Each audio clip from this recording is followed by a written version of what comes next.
This question is regarding the WWE filing trademarks to block the revival. It was sent in by Charlie in Starkville, Mississippi. I knew it. I bet you've made up some other fucking names, and Charlie asked 3 or 4 of those questions. I bet you.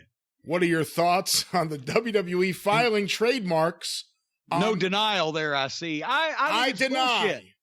I deny. I spy with my little eye. What are your complete thoughts? denial. It's bullshit's what it is. Yeah, I didn't even read the question yet. It's bullshit of that them trying to block guys from using names they've been using or using their names or using their trademarks or using shit, especially if they came up with it. It's been bullshit ever since wrestlers' names were started to be trademarked by a specific company. Guys used to have the same name throughout their entire career unless they willingly changed names by finding a gimmick that they thought they could make more money with, and then more power to them. But I've given guys gimmicks that they've gone on to make some money with, or names that they've gone on to make some money with. And I never wanted them trademarked because especially if I start a guy, I want him to go and become as big a star all over the place as he possibly can, and then come back and return the favor for me giving him the name or the gimmick or starting him by coming back and main eventing for me and making me a lot of money.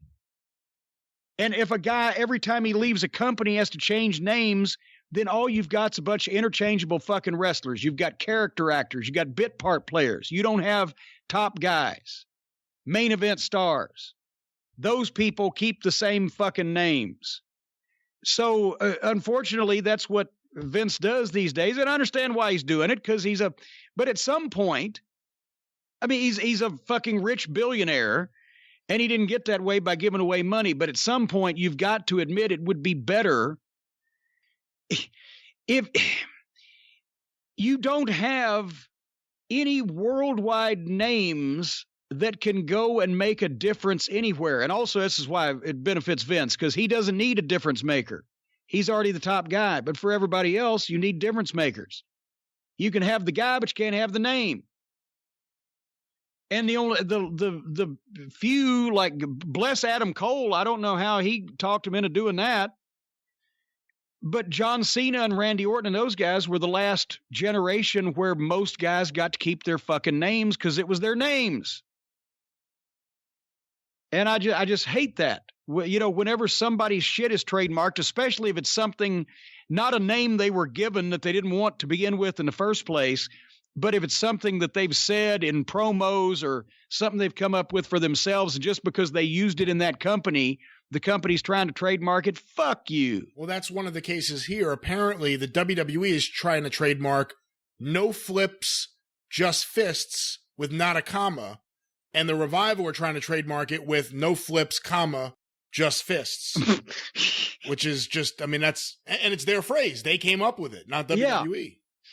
Well, that's what I'm saying. It's just bullshit. We need to go back to the days when wrestlers decided what their names were and picked their gimmicks, and bookers hired them based on wanting that person in their fucking company.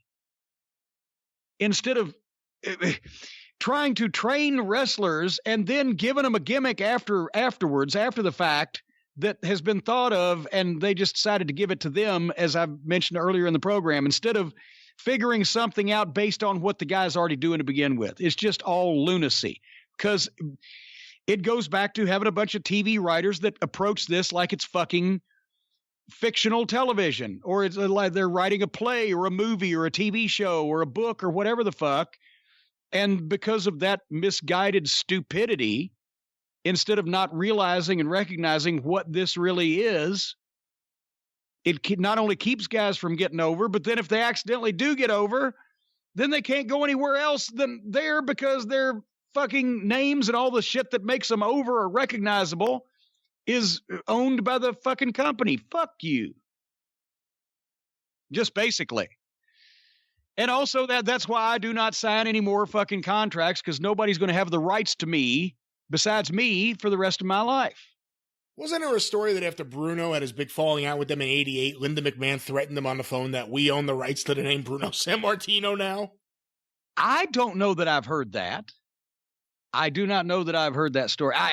Maybe it was the living legend. I'm not sure, but it might have been the living legend. I don't know, but I don't know if Linda would have been the one to say that either. She never seemed that confrontational, especially but then again, she may not have realized. She may not have known just exactly who Bruno Sammartino was. How long have Linda and Vince been married? When did they get married? 70? Early 70s, I think. Early 70s? Maybe even late 60s. I'm not sure.